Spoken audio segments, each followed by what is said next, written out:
안녕하세요. 오랫동안 사연글을 읽어온 30대의 돌싱녀입니다. 글을 읽으면서 항상 생각했던 건 세상에 정말 많은 이혼 사유가 있구나, 세상에 별 이상한 사람도 많구나 하는 점이었어요.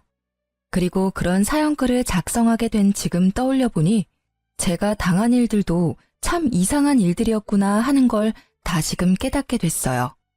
저는 결혼 전 이상형이 단순한 남자였어요. 왜 그런 사람 있잖아요. 엄청 복잡한 일도 간단하게 해결해버린다거나 꼬아진 일들을 딱딱 한 번에 정리할 수 있는 사람들. 제가 그런 사람이 되고 싶었던 게 더 컸던 것 같아요. 저는 잔정이 많고 언제나 일을 깊게 생각하는 편이었거든요. 무슨 일 하나 터지면 그 뒤에 있을 일들을 생각하느라 당장 앞에 선택을 하지 못하는 사람처럼요. 그래서 그런가? 소개팅으로 만났던 남편은 저의 이상형 그 자체였어요. 요령이 좋다고 해야 하나? 어떤 일이든 쉽게 해결해버리는 남편의 모습이 저한테는 무척 산뜻해 보여서 좋았었죠. 그런데 그 단순함이 도리어 결혼 후에 저를 찌르는 칼이 될 줄은 그때는 정말 상상도 못한 일이었어요. 결혼은 순탄히 진행됐고 시부는 며느리인 저에게 무척 잘 대해주셨어요.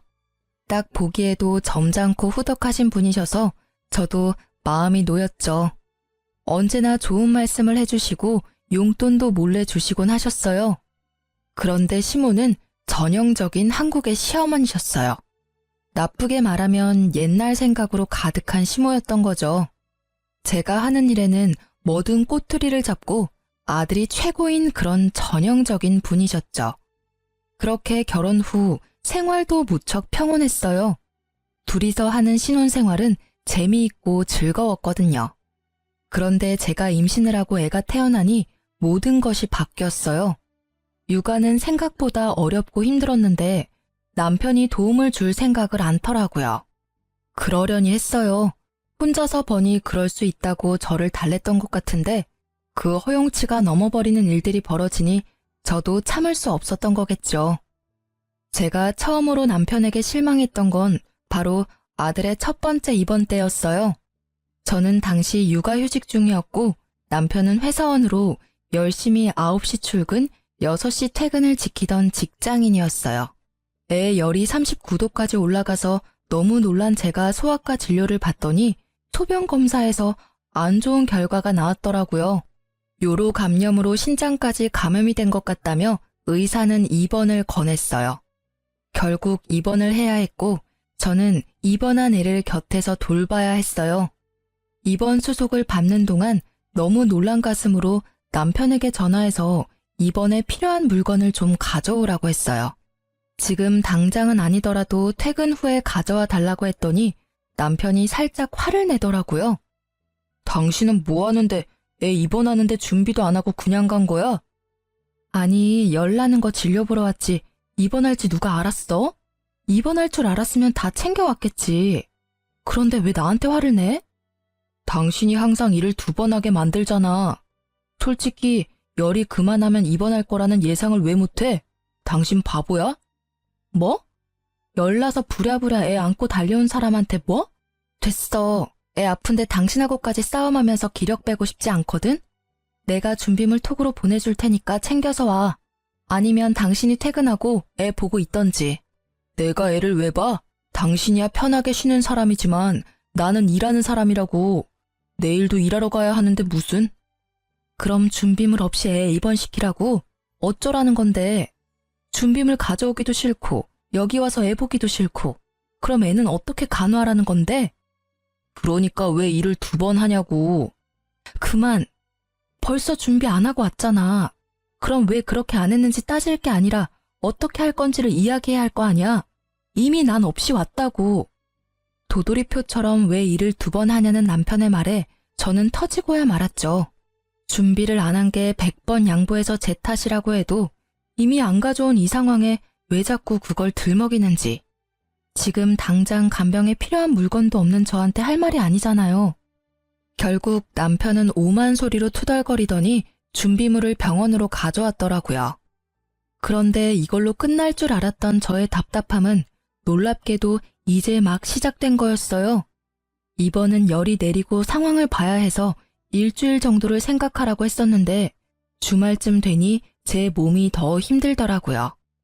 애 낳고 조리가 잘못됐는지 허리가 아팠었는데 이번에도 허리 통증과 다리 땡김으로 미치겠더라고요. 결국 병원을 가려고 남편에게 좀 도와달라고 했죠. 남편이 쉬는 주말에 말이에요. 나 허리 디스크가 또 안 좋은가 봐.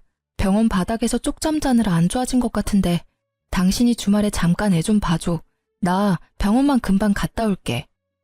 간병이라고 해봐야 어차피 일은 간호사가 다 하잖아. 당신은 옆에서 그냥 지켜보고만 있는 거면서 힘들긴 뭐가 힘들어? 애도 이제 다 나을 때 되지 않았어? 어차피 애는 아프면서 크는 거고 그게 아픈 것도 아니니까 그냥 퇴원해. 퇴원하고 애 보면 되지. 미쳤어? 의사가 퇴원하라고 하기 전까지는 퇴원 못해. 애가 아직 열이 안정적으로 가라앉은 것도 아닌데.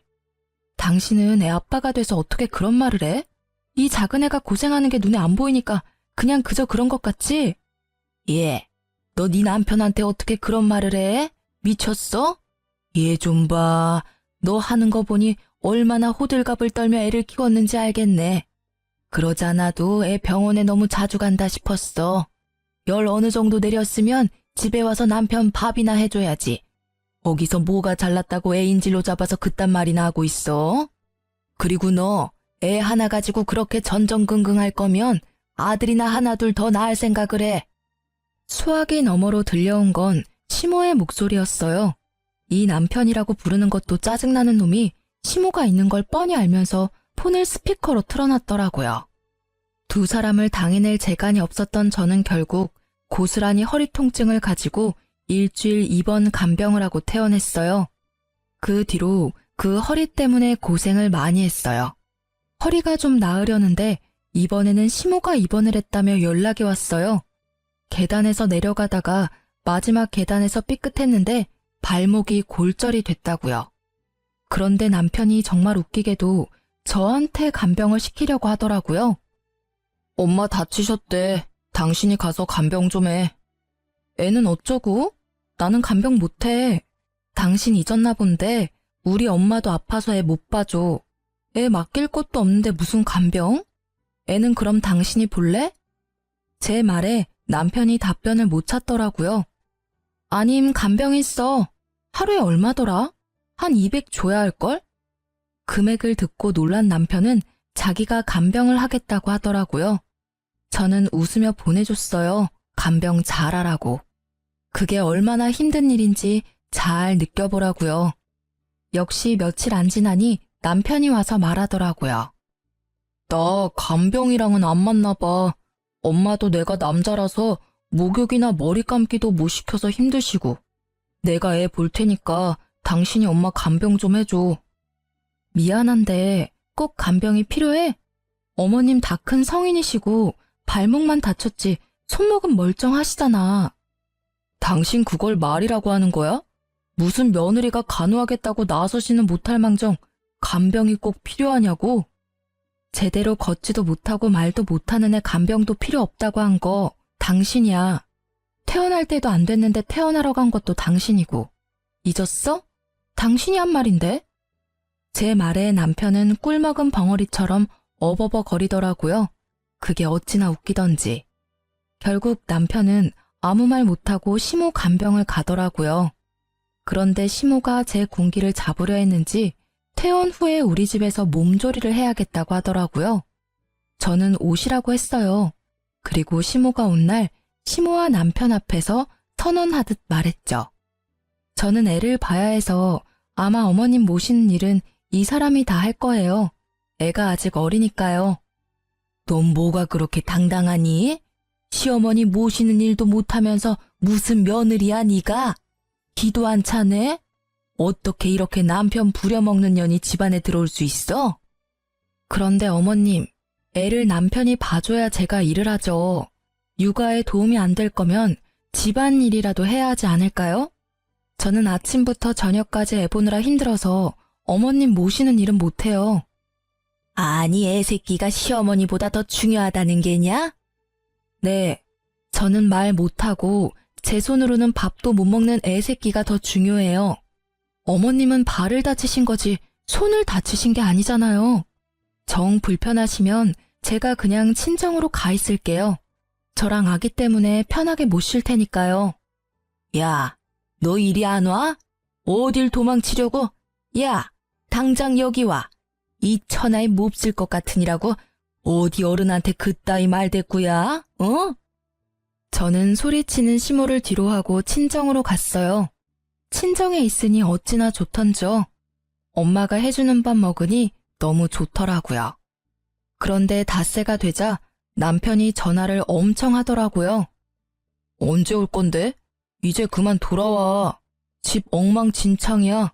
엄마 있으니 정리도 안 되고 집 반찬도 없고. 나는 일도 많은데 집에 오면 엄마 때문에 편히 쉬지도 못한다고. 그게 내 탓이야? 그러게 왜 태어나고 우리 집으로 오신 거야? 내가 모신 건 아닌데. 당신이 모셨어? 어쨌든 난 어머님이 돌아가시면 친정 갈 거니까 그렇게 알고 있어. 그럼. 여보, 잠깐만. 잠깐. 그렇게 전화를 끊고 다음날 남편이 제가 원하던 소식을 가져왔더라고요. 시모가 집에 갔다고요. 그렇게 저도 집으로 돌아갔어요. 집에 가니 엉망진창이더라고요. 시모는 시모 나름대로 정리하려고 한 것 같은데 정리는 하나도 안 되어 있고 도리어 더 뒤죽박죽이었어요. 그 일이 있고 남편은 제게 미안하다고 사과했고 육아에 도움을 조금씩 주기 시작했어요. 그렇지만 마지못해 하는 느낌은 여전했어요. 그래도 좋아질 거라고 생각했어요. 그리고 시모와는 그대로 척을 지게 됐어요. 그런 시모가 제게 연락할 때는 항상 그 이야기였어요. 둘째 빨리 가져라. 너 나이도 젊지 않은데 이대로 애 없으면 영영 둘째 못 가져. 이렇게 난리를 피우는데 마음이 솔직히 내키지는 않았어요. 그래도 애는 귀엽다는 생각에 남편과 둘째를 만들려고 노력하는데도 애가 생기지 않더라고요. 그런데 제 노력과는 반대로 남편이 점점 늦게 들어오기 시작하더라고요. 일찍 와야 일을 치르던지 하는데 매번 늦게 오거나 오자마자 뻗어 자는 걸 보니 둘째 이야기는 꺼내지도 못하겠더라고요. 게다가 늦게 오면서 점점 애한테 소홀해지는 것까지 눈에 보이니 저도 마음이 많이 상했었거든요. 그러던 중에 친정엄마에게 연락이 왔어요. 딸, 오늘 김서방 쉬는 날이니? 일 없으면 우리 좀 태워달라고 이야기 좀 해줘. 우리 여기 병원 앞인데 아버지 문에 찧어서 발가락 다치는 바람에 깁스하셨어. 뭐? 문에 어떻게 찧었길래 발가락에 깁스까지 했어? 별거 아닌 줄 알았는데 사진 찍어보니까 골절이라네. 그것도 한 개 아니라 2개가 골절이래. 이 정도는 집에서 붙여도 된대서 깁스하고 집에 가려는데 아무래도 버스 타려니 너무 힘들어서 말이야. 알았어. 병원 안에서 좀만 더 기다려줘. 저는 전화를 끊고 남편에게 바로 이야기했어요. 아버지 발가락 골절이래. 당신이 아버지 집까지 좀 태워줘. 당신도 운전할 줄 알잖아. 차 빌려줄 테니까 당신이 모셔다 드리고 와. 괜찮겠어? 이제 곧 점심시간이야. 애 밥 차려주는 거 가능해? 밥 먹이고 놀아주는 것도? 당신이 된다 하면 나는 땡큐지. 내 시간도 좀 갖고 느긋하게 돌아오면 되니까. 그렇게 할까? 그 말에 남편은 투덜대더니 결국은 주섬주섬 옷을 입고 밖으로 나갔어요. 저는 외동딸이라 다른 형제자매가 없어서 남편에게 부탁할 수밖에 없었거든요. 솔직한 마음으로는 애를 남편에게 맡기고 진짜 제가 가고 싶기도 했는데 남편의 기겁하는 표정을 보고는 저 나름대로는 양보해 준 거였어요. 그리고 1시간 지나고 남편이 연락 왔더라고요. 부모님 잘 모셔다 줬다고요. 저는 고마운 마음에 남편에게 기름값이라도 하라며 10만 원을 보내줬죠. 남편이 무척 좋아하길래 저도 마음을 놓았는데 그날 저녁에 엄마에게 건 전화로 그 평화는 깨지고 말았죠. 엄마, 아버지 좀 괜찮으셔? 아버지야 누워 계시지. 지금 주무시고 계셔. 아침부터 병원 왔다 갔다 하느라 정신없어서 그런지 일찍 잠드셨네. 근데 김서방하고 너 무슨 일 있니? 일? 무슨 일? 별일 없는데. 왜? 그럼 김서방이 도대체 왜 그랬을까? 너랑 관계가 괜찮으면 김서방이 네 아버지랑 뭐 안 좋은 일 있었나? 아니, 무슨 일 때문에 그러는 건데. 왜? 김서방이 무슨 말이라도 했어? 말이 너무 없었지. 그리고 그것 때문에 그러는 것도 아니고, 너는 분명히 우리 집까지 바래다 주라고 했다며? 근데 시외버스 정류장 앞에 딱 내려주고 가버리더라고. 뭐? 시외버스 정류장에? 그래. 우리 거기서 시외버스 타고 내려서 다시 시내버스 타고 집까지 가느라 난리도 아니었어. 택시는 안 보이지. 네 아버지 왼쪽 무릎도 성치 않아서 양발 다 못 쓰지. 정말 깁스한 장인을 봤으면 집까지 모셔다 드리는 게 정상 아니니? 도대체 김서방은 지 장인을 뭐라고 생각하는 거야? 엄마의 이야기에 저는 당황했어요. 분명히 집까지 모셔다 드리라고 했는데 확인까지 하고 돈까지 받아갔으면서 시외버스 정류장에 내려줬다니 엄마와 아빠에게 너무 미안한 마음이 들더라고요. 네 아버지가 말하지 말랬는데 너무 괘씸해서 견딜 수가 있어야지. 나는 아픈 데도 없었는데 네 아빠 부축하고 가느라 아주 허리가 지금 부러질 것처럼 아파서 몸져 누워있어. 저는 열이 받아서 엄마와의 전화를 끊고 남편을 기다렸어요. 친정 부모님을 모셔다 주고 잠시 나갔다 온다던 남편은 자정이 다 되어서야 들어오더라고요. 나한테 할 이야기 없어? 무슨 이야기? 나 피곤해. 할 말 있으면 내일 해. 내일? 내가 내일 할 것 같았으면 지금 이 시간까지 당신을 기다렸겠어? 당신 오늘 우리 부모님 시외버스 터미널까지 모셔다 드리고 왔다며? 그거 정말이야? 맞아. 시외버스 터미널까지 모셔드렸어. 야, 그리고 너도 적당히 해. 고작 발가락 다친 거 가지고 집까지 난리야? 발목이 부러진 거면 또 몰라. 발가락 그거 뭐가 그렇게 힘들다고 사람을 왔다 갔다 시키는 건데 어차피 시외버스 터미널까지만 가시면 집까지 잘 찾아가시잖아. 너 정신이 제대로 박혀있긴 해? 아버지 원래 무릎도 안 좋다고. 고작 발가락이었으면 내가 너한테 부탁이나 했겠어? 처갓집에 신경을 얼마나 안 썼으면 내가 매번 이야기하는데도 장인어른 무릎 아픈 걸 모를 수가 있어. 듣다 보니 열받네. 내가 그걸 알아야 되는 이유는 뭔데? 내 가족이야? 내 가족도 아닌데 왜 내가 뭘 희생해야 하는 건데? 야, 네 새끼 할아버지다. 그걸 말이라고 해? 우리 부모님은 가족도 아니야? 뚫린 입이라고 말 함부로 하지? 그리고 희생? 웃기지도 않아요. 꼴랑 친정집까지 차로 1시간 걸리는 거리 가는 게 너한테는 희생이냐? 그럼 내가 시댁 가는 것도 희생이냐? 거긴 내 가족도 아닌데 왜 내가 매번 가서 일해주는 건데? 네 말대로라면 아예 시댁하고 연 끊고 살까? 어? 그리고 꼴랑 시외버스 갔다 왔으면서 지금까지 늦은 이유는 뭔데? 꼴은 보아하니 바람은 아니겠고 도대체 요새 뭐라고 돌아다니길래 늦게 싸돌아다녀? 오늘은 원래 약속이 있던 날이었어. 그리고 다른 때는 야근도 있고 회식도 있고 이래저래 바쁜 거 잘 알잖아. 그래, 무슨 약속인지는 모르겠지만 장인어른 무시하고 갈 만큼 중요한 약속이었나 보네? 근데 그거 알지? 우리 부모님한테 그딴 식으로 대하는 건 나를 그 정도로밖에 보지 않는 거랑 똑같은 거라는 거. 그리고 너도 그렇게 취급당하겠다는 의미겠지? 왜 또 이 이야기가 그렇게 흐르는데? 아니, 단순하게 생각해봐. 어렵게 비꼬아서 생각할 게 뭐가 있어? 두 분이 어린애도 아니고 알아서 잘하실 것 같아서 거기 모셔다 드린 것뿐인데. 마치 억울하다는 듯 이야기하는 남편과는 더 이상 대화가 되지 않았어요. 저는 남편과 대화를 끊고 아버지 바래다 주던 날 도대체 뭘 했는지 확인해 보기로 했어요. 블랙박스에서는 별다른 게 나오지 않았지만 카드 내역에서는 중요한 게 나왔죠. 바로 그날 그 시간 이후 쓴 카드 내역이요. 결제 내역이 있긴 하더라고요. 믿고 싶지는 않았지만 PC방이었어요. 아픈 장인어른 놔두고 간 곳이 PC방이라는 것도 열받는 일인데 그게 한두 번이 아니었더라고요. 야근 회식한다던 날에는 거의 무조건 PC방 결제 내역이 뜨더라고요. 이 정도 되면 육아를 안 하려고 의도적으로 피한 거라고 볼 수밖에 없잖아요. 저도 그래서 머리끝까지 화가 났고 책임감 없는 남편의 행태에 지쳐서 결국 이혼을 마음먹게 됐어요.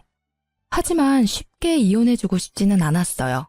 그래서 제 이 더러운 기분을 그대로 돌려주려고 저 나름대로 계획을 짰어요. 이혼 이야기 꺼내기 전 저는 남편과 관련된 집안일은 모조리 안 해주기로 했어요. 빨래도 아이와 제 것만 빨고 남편 것은 빨래 바구니에 남겨두었어요. 그리고 음식도 아기 음식과 제 것만 챙기고 설거지도 제 것만 해버렸죠. 처음에는 별거 아닌 것처럼 생각한 듯 하더니 결국 일주일 정도가 지나서 입을 속옷이 하나도 없게 되고 나서야 제게 묻더라고요. 당신 요새 나한테 불만 있어? 왜 내 빨래만 쏙 빼놓고 세탁기 돌려? 당신은 집에 와서 하는 게 뭐야? 잠만 자고 나가면서 당신 빨래는 당신이 좀 알아서 해. 나는 일도 해야 하고 애도 챙겨야 해서 바빠. 당신 몸까지 챙겨줄 힘도 시간도 없으니까 본인 일은 본인이 알아서 해. 잘할 수 있지? 성인이잖아. 아니, 내가 집에서 쉬는 거면 몰라도 뻔히 일하고 오는 거 알면서 빨래까지 시키는 건 뭐 하자는 건데? 돈 버느라 바쁜 사람이거든? 한꺼번에 세탁기 돌리면 쉬울 일을 왜 일부러 내 것만 골라서 놔두냐고. 그렇게 귀찮은 짓을 왜 해? 당신이 제대로 봐주지도 않는 애기 나 혼자 보느라 똥줄 타는 건 안 보이나 봐? 너만 힘들어? 네가 돈 잘 벌어와서 내가 일을 안 하게 되더라도 네 거 챙겨줄까 말까인데 지금 육아도 집안일도 안 하고 월급은 나랑 똑같이 받으면서 나한테 그런 말 할 자격이나 있어? 나 야근하느라 힘든 거 뻔히 알잖아.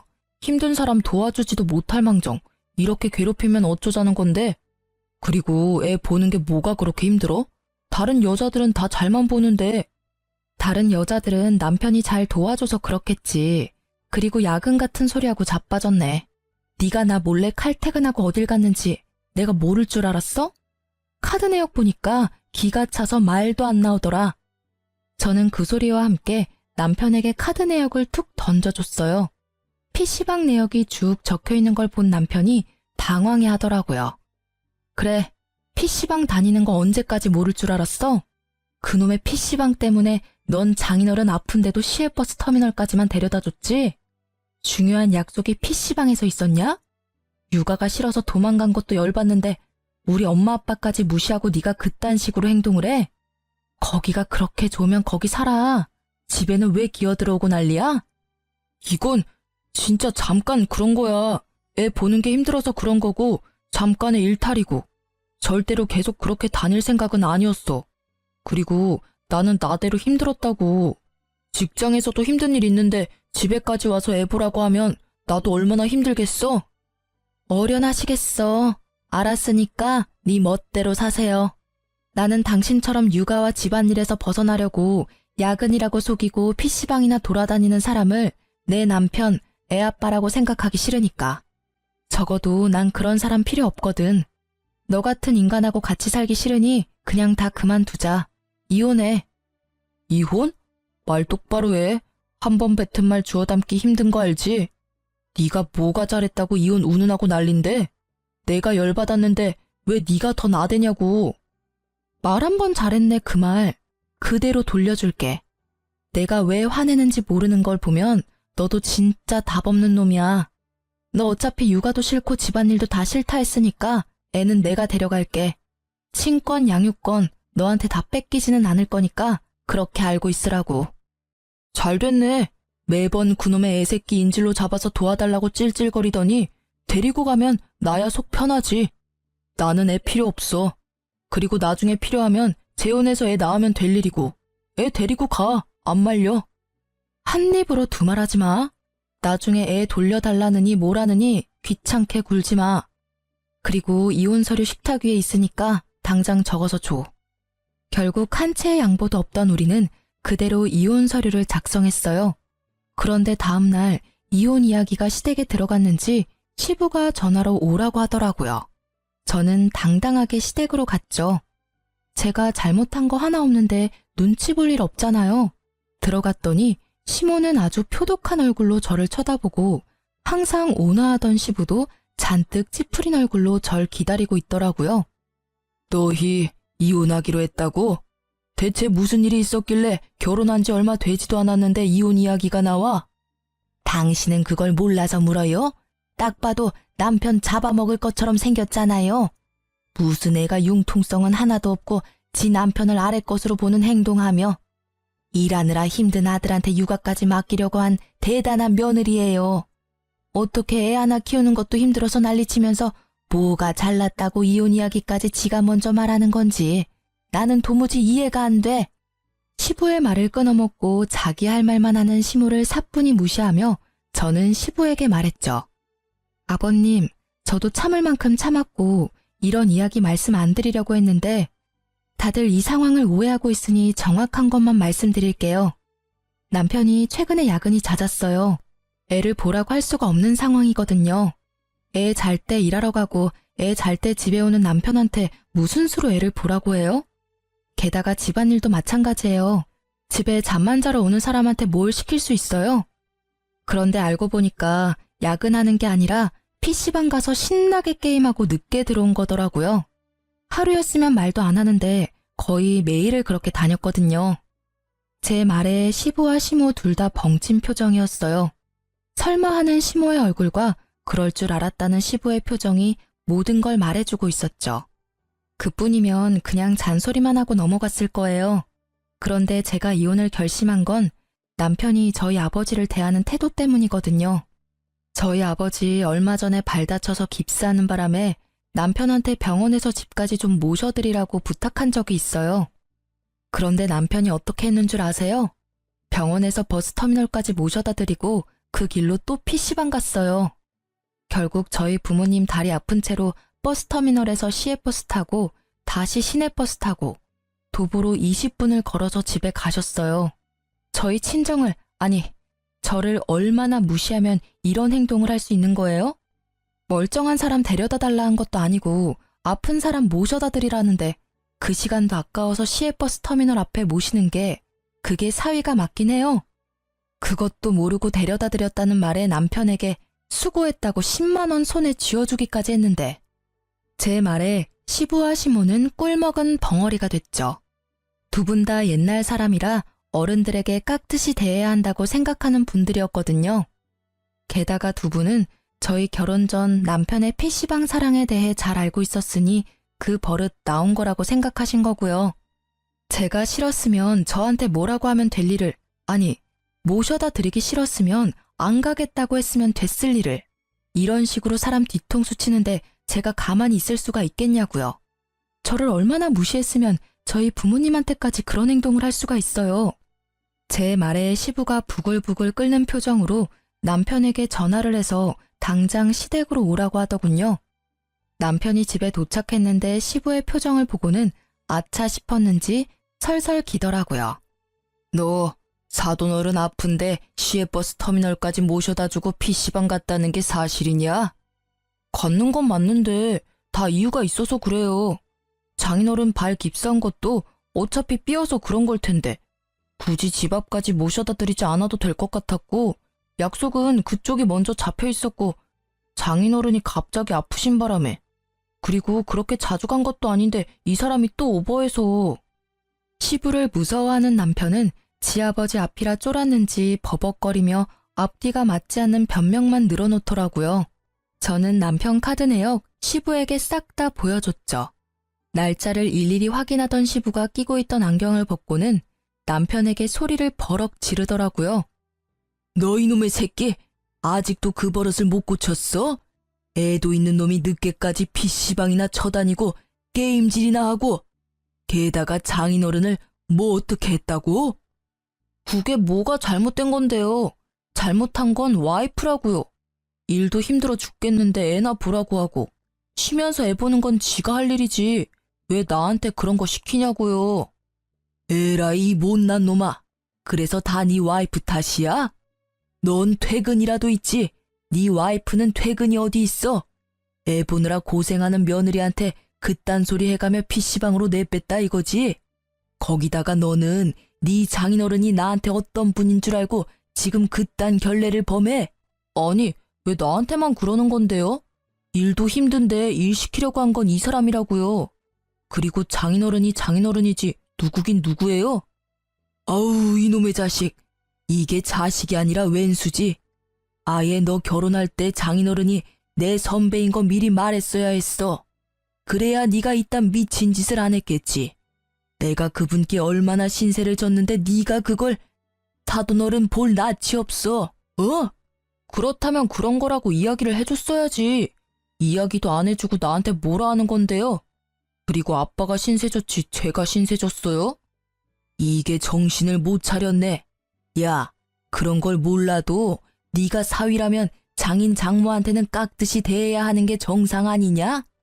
너는 도대체가 나이를 어디로 처먹는 거냐? 부끄러워서 고개를 들고 다닐 수나 있겠어? 이러고도 네가 애 있는 아빠야? 너 결혼할 때 며느리 잘 대해주겠다고 내가 선배한테 말씀드린 거 생각하면 진짜 얼굴에서 불이 날 정도로 부끄럽고 민망하다 자식아. 시부의 말에 남편은 물론이고 시모까지 깜짝 놀랐어요. 시부가 사회 초년생일 때 금전적으로도 정신적으로도 도움을 많이 주었던 사람이 저희 아버지였다고 하더라고요.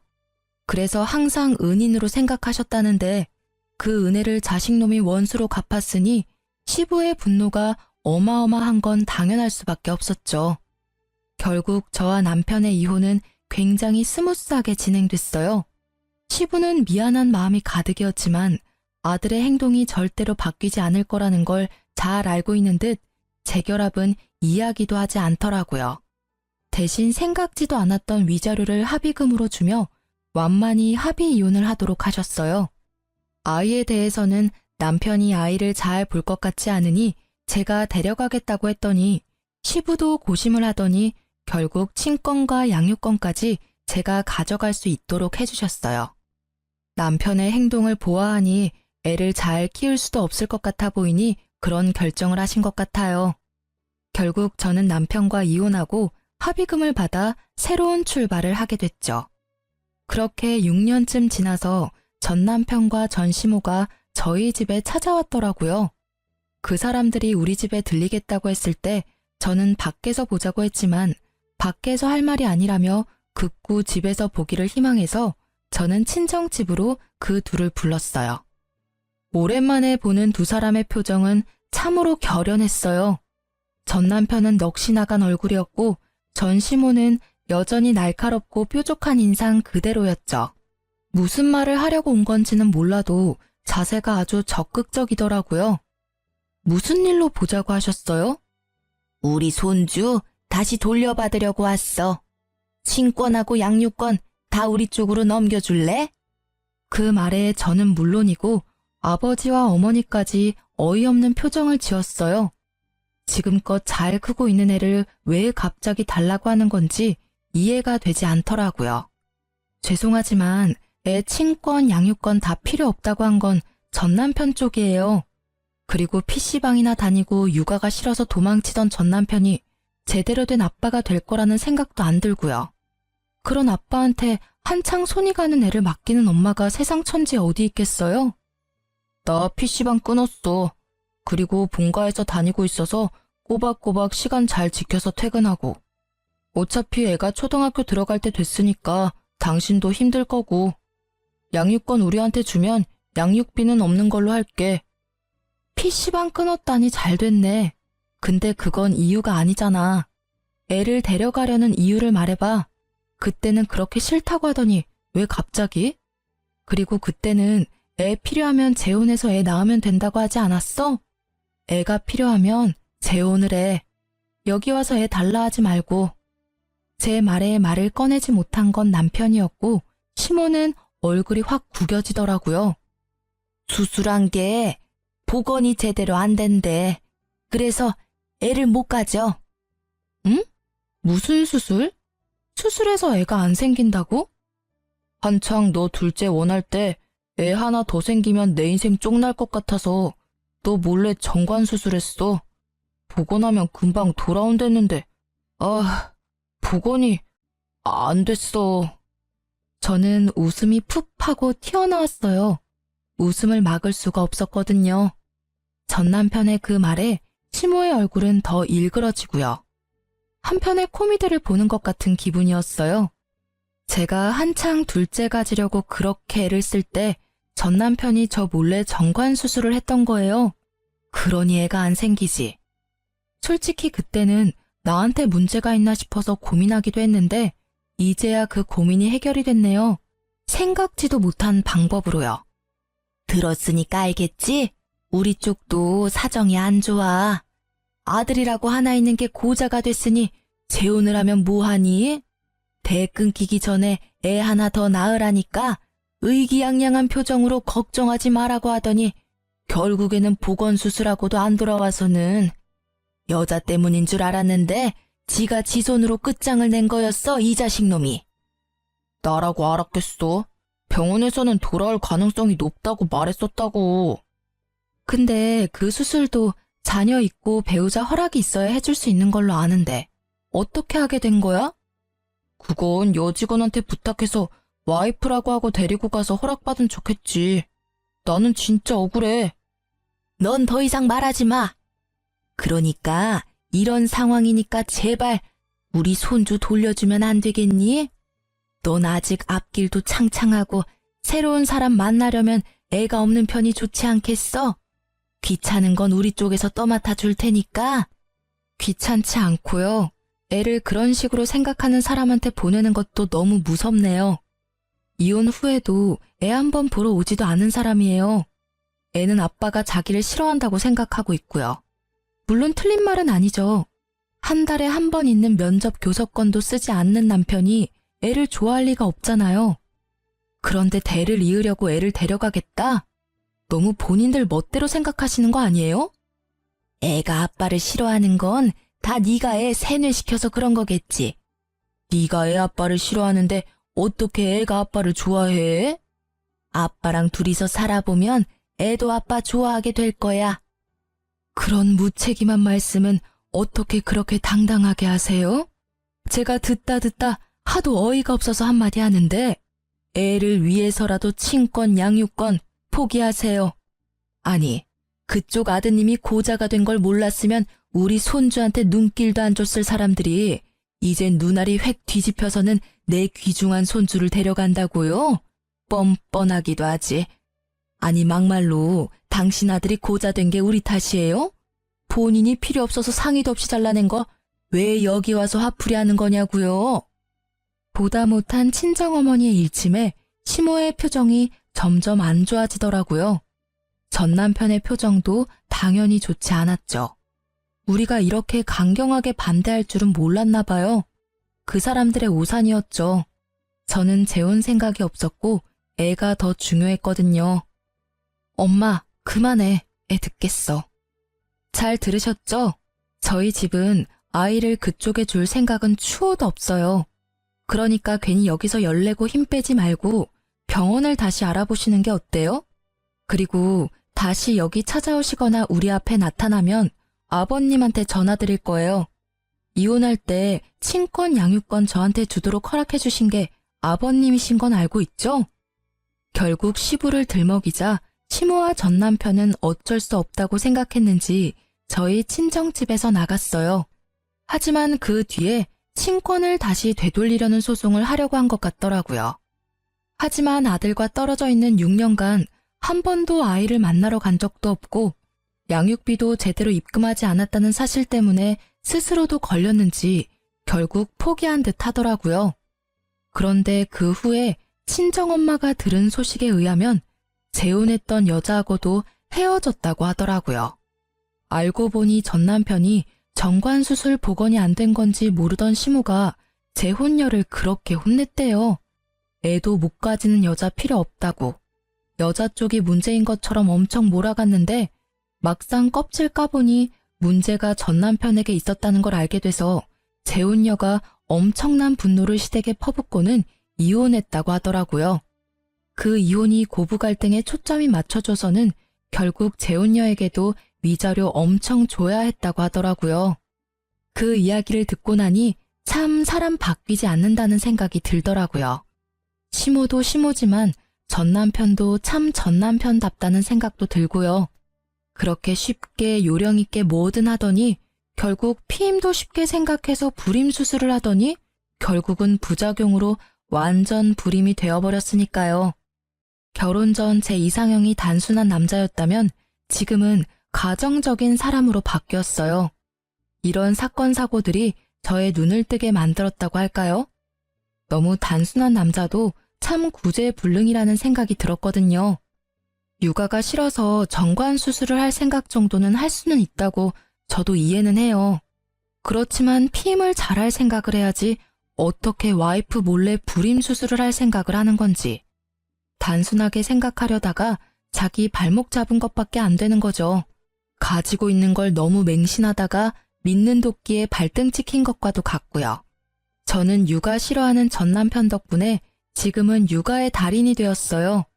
애 하나로 그런 말 하기 쉽지 않지만 정말로 모든 걸 제가 하다 보니 너무 익숙해지고 손에 익어버린 거죠.